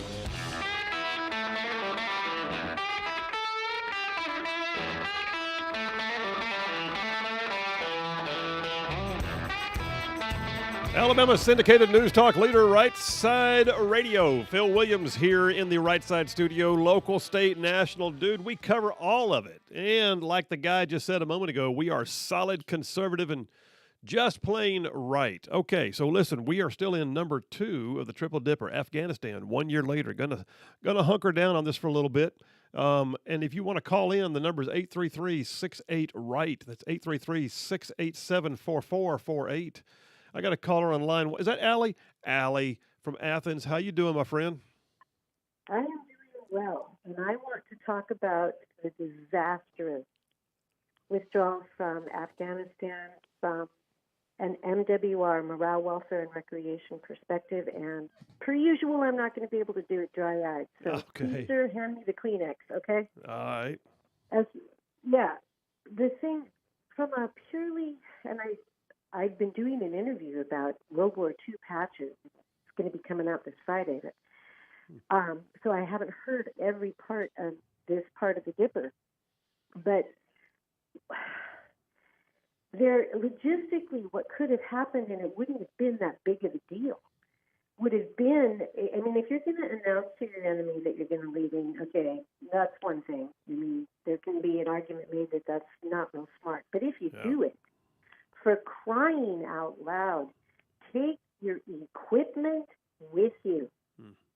It would not have been a problem to take stuff so that tanks and comms and all kinds of stuff doesn't end up in the hands of the Taliban. And what we're hearing on the news as they're talking about this 1 year anniversary is it's as though it's almost normal that Afghanistan is now controlled by the Taliban, as though that it's not tragic. So that's part 2 of my triple dipper, I guess. And the third thing is this. I spoke with a soldier one time, and I will always, after having been in Iraq, I will always consider MWR on some level to just be a permanent duty station. You don't mess with the Joes and get away with it on my watch. And when you take away people's purpose for what they did and you nullify it, the damage that is being done to our guys and women who were there and made it possible for girls to go to school and made it possible for people to have freedom, for women to have at least a measure of personal agency, and then to just go, we're gone, see ya, wouldn't want to be ya, and by the way, we're going to leave all the toys behind. That's not okay. Yeah, and we need I've had the chance to talk to one in particular, a fellow who is he's a client for the newspaper, and he spent a full month in the desert being logistics for people who needed it. He was the one who figured out who went to launch stool and medevac there, who went to Walter Reed, he was just continual triage. He didn't even leave his Humvee, and he has to be the one that watches everything that they did just kind of melt away, and they couldn't even manage a decent withdrawal. Give me a break, sir. Yeah, you're totally right. And, and not only taking the equipment with them, but how about taking your people with you? I mean, we left well over 1,000 American citizens just abandoned. And we were told, there's very few, maybe 100. Maybe 100? What? Okay, that's still bad. You knew there were 100 and you still left without them. And there was no excuse. It's like, it's one thing if there had been a real emergency, but there's no excuse. You work logistics. You know what I'm talking about. There is no excuse to not get everybody out first, then get the equipment out, and then get the last person out and have it go smoothly and not disastrously. I'm not going to say what it is. I'm a good Christian American Girl, but you know what I'm thinking. Yeah, it was a goat rodeo. How about that? We'll just leave it at that. Thank you, sir. Well said. Thank you. All right. Allie, thanks so much. Great call as always. Appreciate you, and thanks for what you do. Wow. And she's right. I mean, and by the way, it was a goat rodeo. It was just unbelievable. And you know, and here's the thing, and Allie's got a great point. Take your stuff with you. I get it if there was something that was intent to be left behind for the Afghan National Army to use, but there was a lot of stuff that did not need to be left behind, like, you know, secure comms, communications devices, like satellite technologies, and I don't even know for a fact, but I can't help but wonder, did we leave anything behind that can be used against us, like Stinger anti-aircraft missiles or Javelin anti-tank missiles? Who knows? I don't know. But what I do know is this. There was an uncoordinated, knee-jerk pullout that just happened. And it happened, by the way, against the military advice, against even his advisor's advice. My understanding is within the Biden administration, there was no congruity in this decision. This was basically something that Joe Biden wanted done, and he came in with this mental mandate that it had to happen, and Katie barred the door. And right now, by the way, they're trying to get ahead of the message. So, story here on Fox News, dated yesterday, August 14th. They're scrambling, in my opinion. Scrambling. I even wrote the word scrambling on the top of the page. But scrambling. White House drafts a memo defending the Afghanistan withdrawal. Woo. A spokesperson for President Biden's National Security Council drafted a memo this week defending the administration's withdrawal from Afghanistan, writing that the president, quote, refused to send another generation of Americans to fight a war that should have ended long ago. You know, if that's the case, then what we can say is we're still sending generations of Americans to Germany to live on our enduring bases. Yeah. It comes as Republicans, the memo does, the memo from the Biden administration, comes as Republicans on the House Foreign Affairs Committee are preparing to release a report critical of the withdrawal, accusing the administration of failing to evacuate some U.S.-trained Afghan military personnel and potentially creating a major national security risk. Well, then, you know, National Security Council spokesperson Adrian Watson says, bringing our troops home strengthened our national security by better positioning us to confront the challenges of the future. Let me explain something to you, Adrian. I'm not sure if you've ever served in the uniform or not.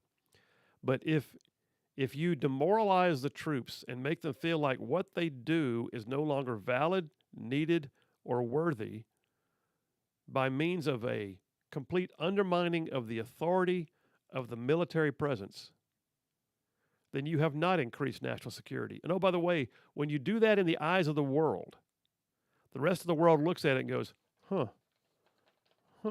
this guy's in charge. If we need to do something, now's the time, a.k.a. Ukraine.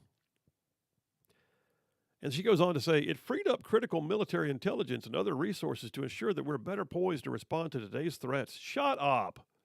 It did not. I mean, what did it free up? In the vast majority, the great totality of circumstances here, you brought home 2,500 troops who had a logistical train, yes, who also had an enduring base over there, yes, who also, by the way, were helping maintain a prison where the worst of Al-Qaeda and Taliban were being housed, who were all freed immediately upon our departure. It also undermined and destabilized a government that apparently relied upon us for our presence to prop them up. Now, some would say, well, they need to be able to do it on their own. Yes, they do. Do you know what it takes? It takes a generation sometimes to get over that stuff. Now, and was it so bad for us, by the way, to pour millions and millions of dollars into Bagram Air Base and then keep it for future use? Because you know what? We don't live in Germany, and we don't live in Japan, and we don't live in Korea rent-free. We pay those governments a good bit of money as tenants to reside there. We are good neighbors and good allies in those countries. And our forward presence in NATO and our forward presence on the Korean Peninsula and in Japan have kept peace in those parts of the world. And right now what we're being told is, well, the Taliban were no longer a threat, and Al Qaeda is gone, and it's ISIS K, ISIS K. Well, ISIS K is bad too, and ISIS K apparently killed 13 of our service members at the gate.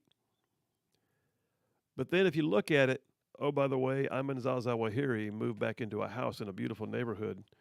And where did we take him out? I'm glad we took him out, by the way. Where did we take him out? In Afghanistan. Who was he? Oh, that's right. He was the head of Al Qaeda. When we get back, I'm going to tell you about a story I got from Politico. It talks about how many Americans and how many legal residents that we know of that they're now admitting were left behind, not the least of which others who may have been rescued. Boomer, take us to a break, brother. We'll do that right now. We'll come back. And I got another audio clip I want to play you when we get back. That sort of outlines where things are right now, because Fox News has got a guy, Trey Yingst, who is actually in Kabul right now. And I hope he's got a bodyguard, because that's not a stable place. Phil Williams, Right Side Radio. We will be right back.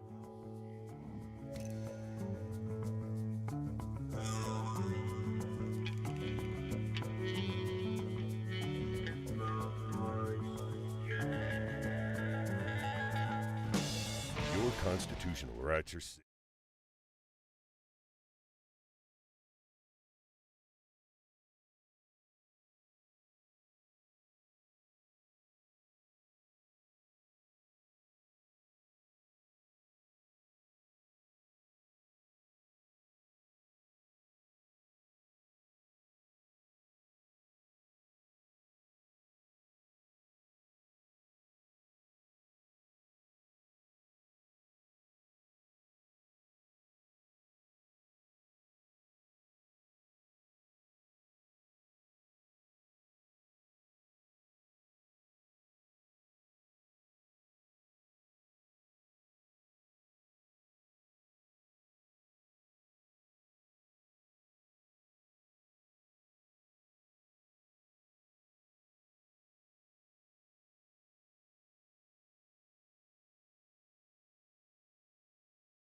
Gotta let it play a second, Boomer. Gotta let it play, man.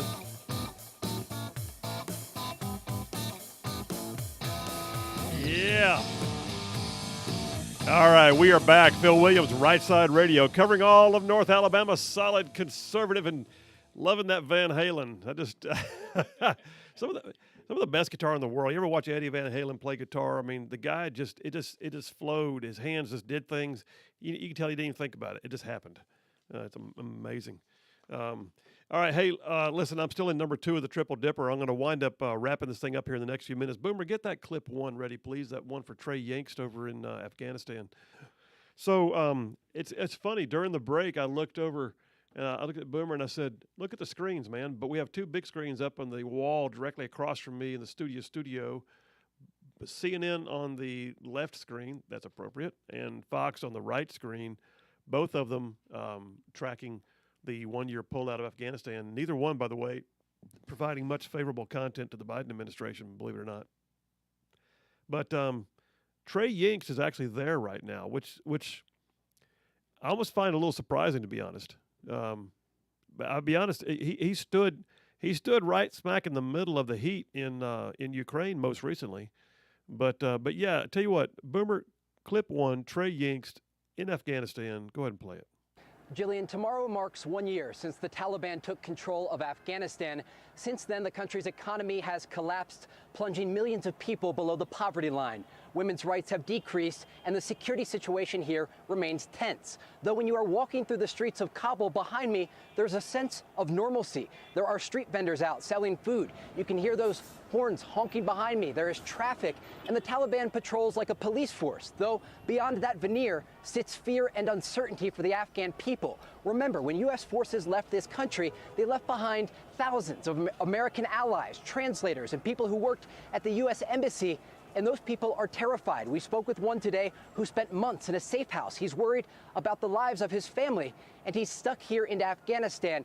And while the Taliban puts on a good face for the international community and they release statements, their words often do not match their actions. One example, they released a decree saying that women here are free. Though women are not allowed out at night without a male escort, young women, particularly teenagers, aren't able to go to secondary school in most of the country, and any woman leaving their house has to be completely covered. That's the situation right now on the ground in Afghanistan. Go ahead. Jillian? Cut it there.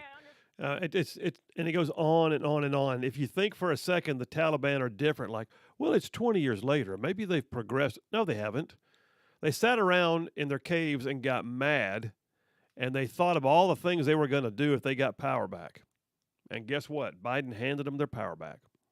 And what's the first thing they did? Draconian cultural measures that put women into, a previous century. Listen, I'm going to tell you, when I got there, it was apparent. I mean, women have been, I don't mean like a little bit, I mean like subjugated. I don't say that word lightly. They had been subjugated. Women were cattle in Afghanistan. Now, I mean, you still had good homes, good houses where, mom was, still mom and the matriarch of the home and loved her kids.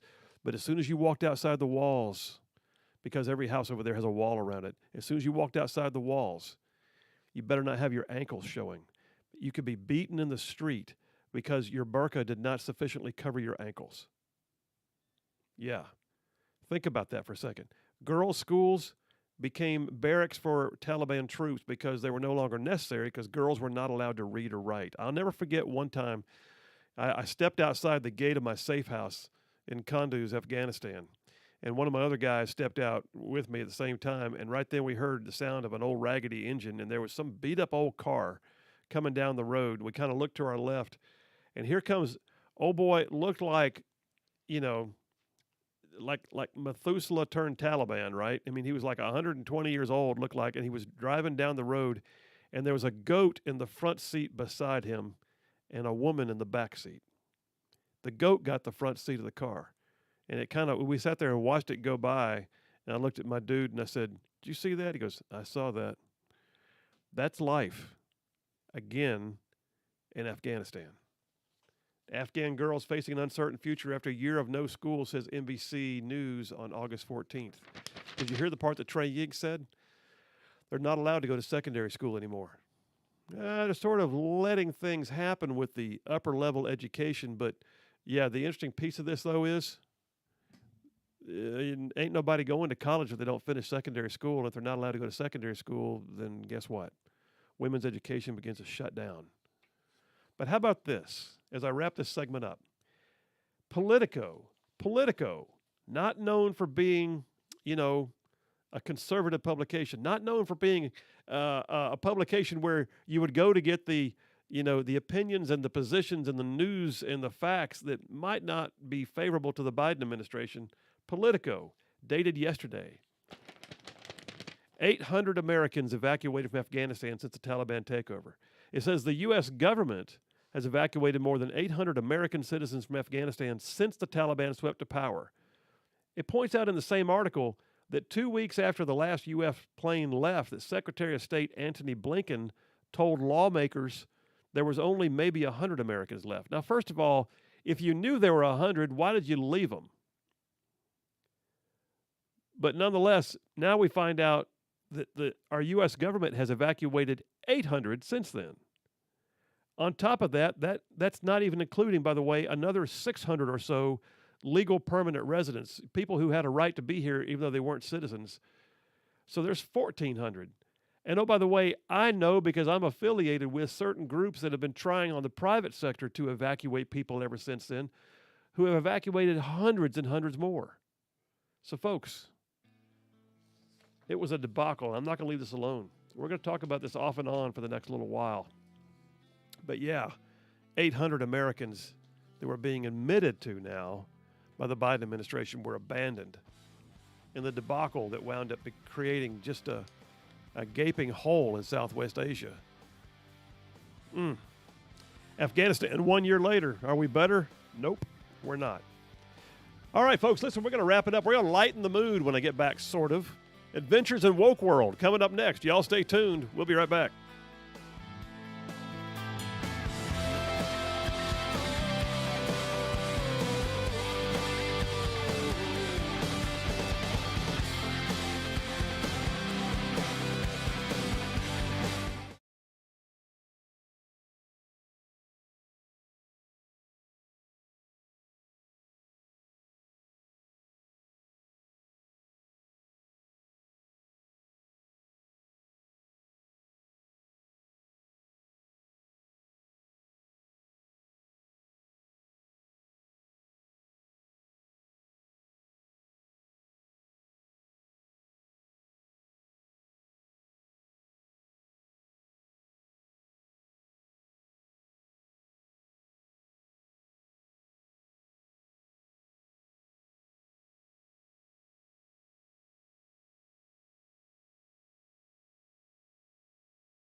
And we are back. Phil Williams, Right Side Radio, solid, conservative, and just plain right. Hey, by the way, it is go home time, 4:34 p.m. Some of you out there on the road, we got rains across North Alabama, depending upon where you are. It is pouring right here at the Right Side Studio. I mean, wow. Wow. But anyway, all that to say, be careful on the roads. And you may be driving home thinking, what am I doing for dinner? Well, you know where I'm going. Those of you listening to the show, you know exactly where I'm about to go. Just Love Coffee Cafe. Just Love Coffee.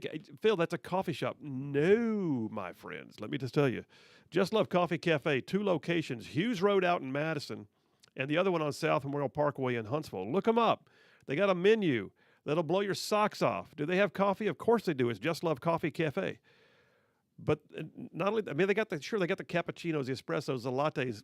They can grind the beans and make you a fresh, hot cup of steaming black coffee that's just award-winning dry roast. But listen, y'all, I mean, wraps, salads, breakfast for dinner, sandwiches. They got omelets that they cook in a waffle iron. Holy cow.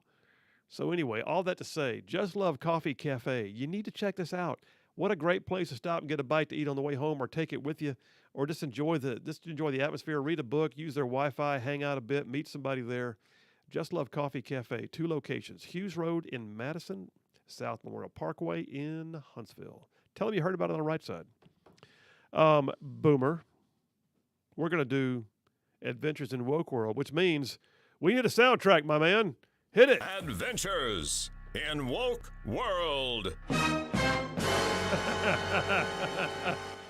All right, Adventures in Woke World. So every once in a while, I'm going through the news, and I start pulling stories, and I'm like, God, that's the most ridiculous thing I've ever heard.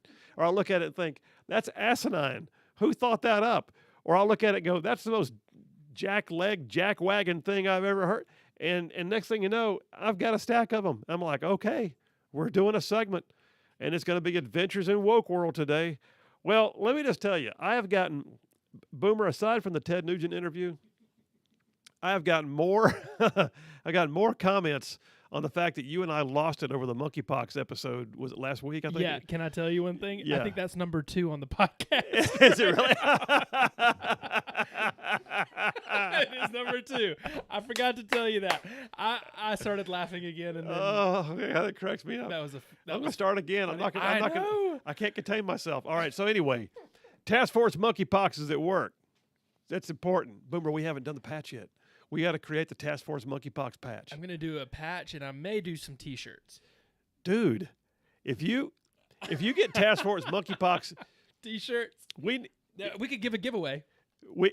Listen. All right, we'll talk. A lot of people would call about that. We'll talk after the show, because I'm pretty sure those would go like hotcakes. You need a Task Force Monkeypox shirt. We're gonna figure this out. All right, hotair.com is reporting. You ready for this? Monkeypox is getting a new name because the World Health Organization says the name is racist.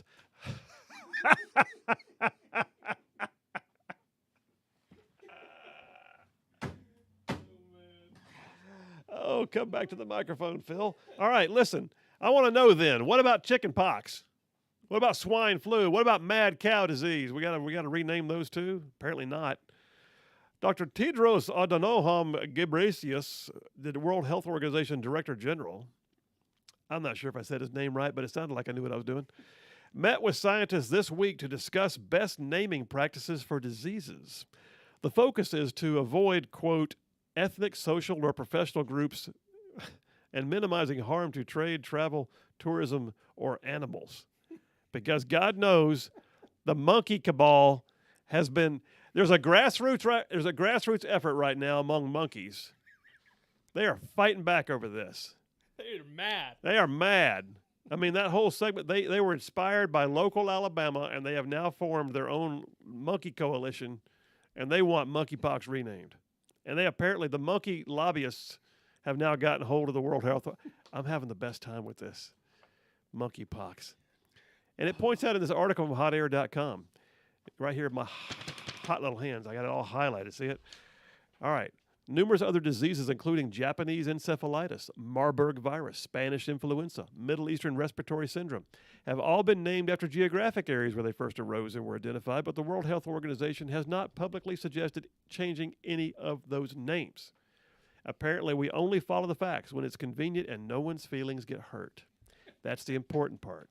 Now, I will also point out that what they're doing here is they're also dancing around, they're tippy-toeing, because, and the article points it out, 90%, 98% actually it says, of the cases in the United States, which, by the way, there's like, what did we have last week? Was it 660? Is that what we had? It's somewhere in there. 660 cases nationwide? The heck, man? Anyway, had to be more than that. I think it was 6,500. It was 6,500.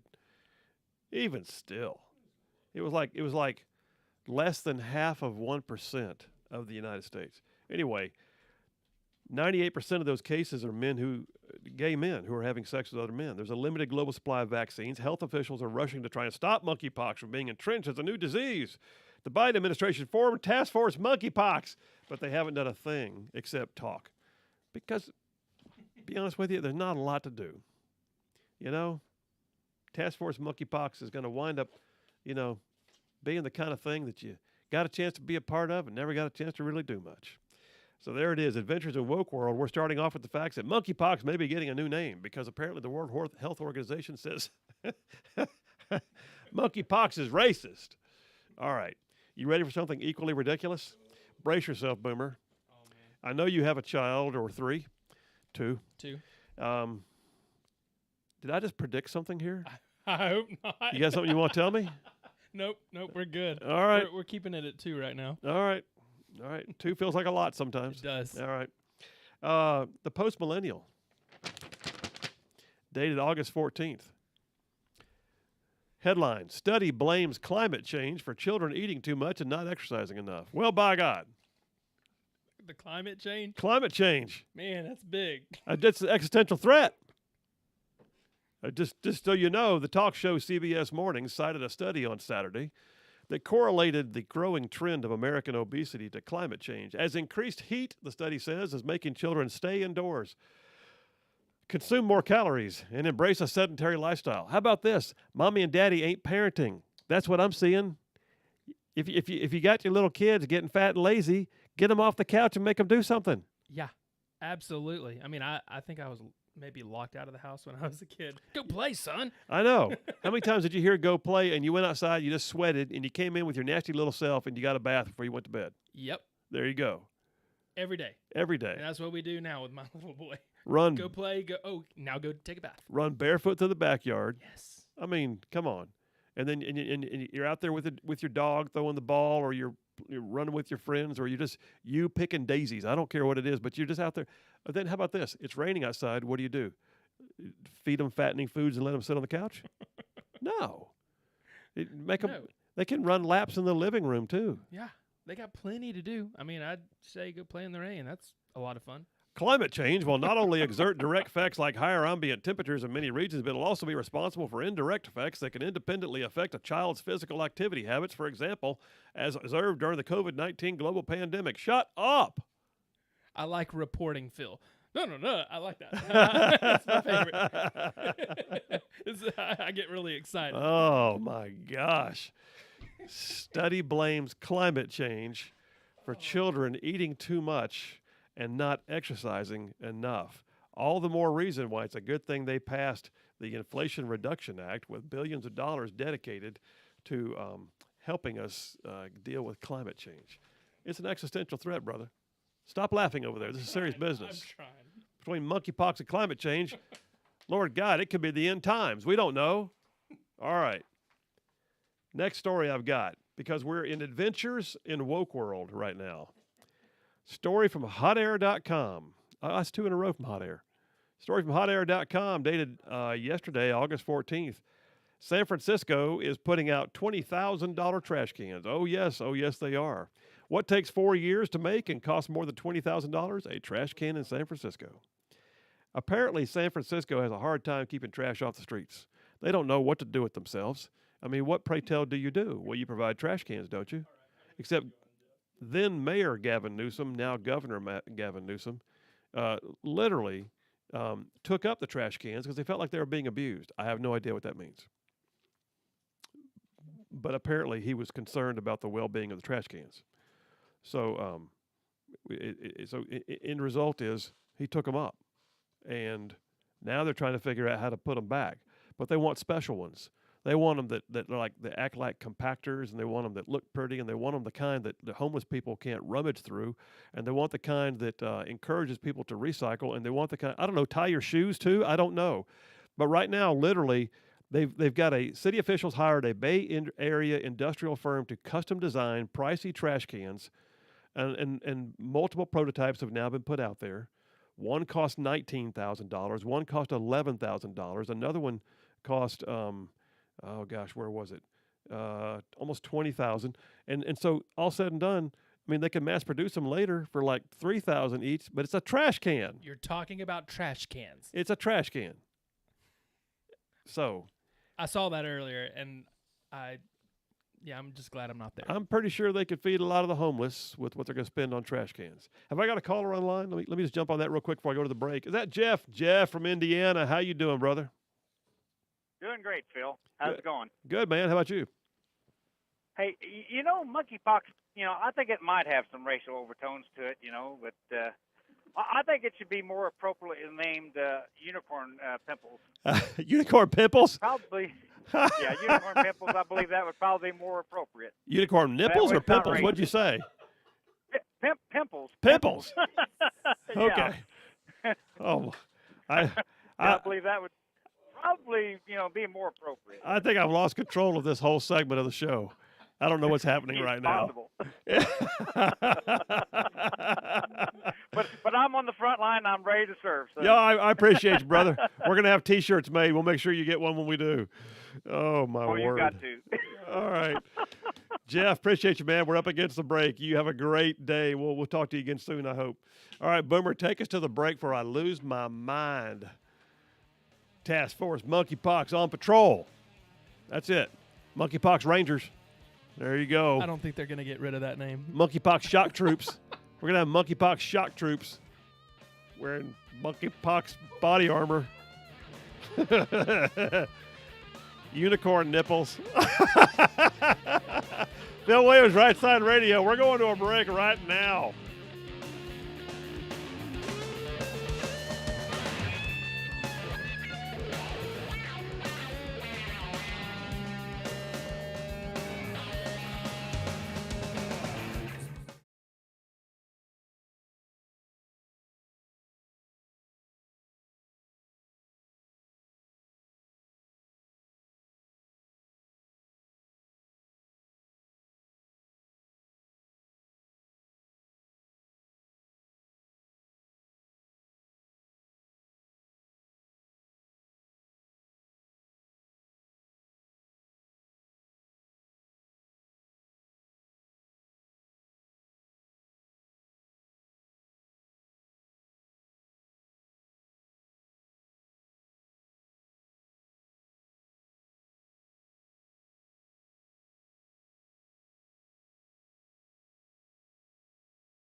All right, we are back. Phil Williams, Rishtside Radio, covering all of North Alabama, solid, conservative, and just plain right, saving the world from monkeypox one soundbite at a time. Hey, listen, before I go any further, though, I got to tell you about my friends at ZLA Solutions. So I was over there the other day talking to them, and, man, they are just kicking right now. ZLA Solutions, they can do all kinds of things for your business. They can help you with logistical questions. They can do with things with your quality control, your sorting and containment. But their bread and butter is staffing. They are putting people and jobs together like you would not believe. Now, first of all, I'll tell you this. If you're an individual looking for a job, go to their website, zlausa.com. They've got jobs posted right now all over North Alabama with big-ticket companies. But at the same time, if you're an employer and you need to fill out the ranks of your workforce, then, yeah, you need to check into ZLA Solutions, zlausa.com. They can do all the recruiting, the background checks, the drug testing, blue collar, white collar, no collar, it don't matter. Just literally, they can do anything necessary to get you the kind of people you need. And I'm telling you, folks, they're good at it. I mean, they've had their biggest year ever and just recently had one of their biggest months ever because they're putting people with jobs on a daily basis. At ZLA, they like to say, we don't make it, we just make it better. That's ZLA Solutions at zlausa.com. Check them out. Tell them you heard about it on the right side, by the way. All right, so we're in this section I call Adventures in Woke World. You got that sound effect handy? You want to play it again? Let's just do it. Let's play it. Adventures in Woke World. All right. Adventures in Woke World. I mean, we got the renaming of monkeypox. It's now going to be called unicorn nipples, we decided. It's going to be, we've got, what else do we have just a minute ago? We had just craziness and madness left and right. Here's another one. Nothing is sacred, apparently. Even Joan of Arc might have been a man. Did you know that, Boomer? Joan of Arc. I guess she's John of Arc. I don't know. Okay, dailywire.com has an article dated yesterday called Stop Transing the Dead. Twitter sphere, it says, blows up over Shakespearean theater's take on Joan of Arc. It says that critics swarmed Twitter following an announcement from Shakespeare's Globe Theater about a new play, I, Joan. That portrays the legendary martyr Joan of Arc as a legendary leader who in this production uses the pronouns they and them. It's Joan of Arc. Joan of Arc. They're doing that to Joan of Arc. Joan of Arc, who, by the way, is an icon. She's not only an icon of women who can do amazing things in our cultures, but she's also she's a religious figure.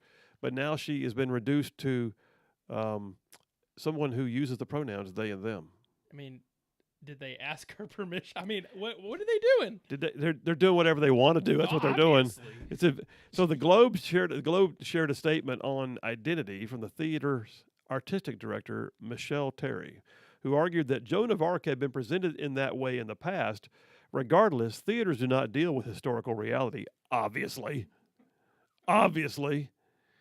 history. I mean, okay. So maybe you take some there's a difference between artistic license and woke crap. That's where we are. There's artistic license, and there's woke crap. And we've just stepped over. It's all over our shoes now, woke crap. All right, but as a statement made its way, okay, wait, back up. History has provided countless views and wonderful examples of Joan portrayed as a woman. This production is simply offering the possibility of another point of view. There's not another point of view. There's no artistic license on this. Joan was not a man. Nope. And there is no evidence to the contrary. And then Twitter blew up. So here's some of the comments from Twitter. Just one more step for the misogynistic far left in their attempt to erase women from history, said one. Here's another one. A writer and a broadcaster named Paul Embry said, Joan of Arc, one of the most famous and influential women of all time, reduced to this. Another one said, Joan was a woman. She was born female. She died a woman. Everything she accomplished, she did as a woman. Stop transing the dead. I didn't know that you could be transed. Transed. So stop transing. Hashtag transing. Stop. Don't ever do that again. All right. Finally, one of them said the English burned Joan while she was alive, and now they're burning her again when she's dead. What a gross production. Yeah, I agree. I totally agree. Last one I've got. I mean, I got several more on this, but those were some of the more ridiculous versions, especially the monkeypox being renamed because it's racist. But DailyCaller.com. Daily Caller has a story dated yesterday. Secretary Granholm continues to underwhelm. Secretary Jennifer Granholm is the Biden administration's energy secretary. And she went on CNN, State of the Union, with host Breonna Keller on Sunday, making a series of comments regarding the Inflation Reduction Act, because you know it's going to reduce inflation. That's why they call it the Inflation Reduction Act. And she says basically there's all kinds of things in there that can help people to lower their costs, like if they'll put new windows in their houses or buy solar panels for their roofs, they can get a tax credit. Well, that's wonderful. What do you have to spend out of pocket just to get to that point, you rube?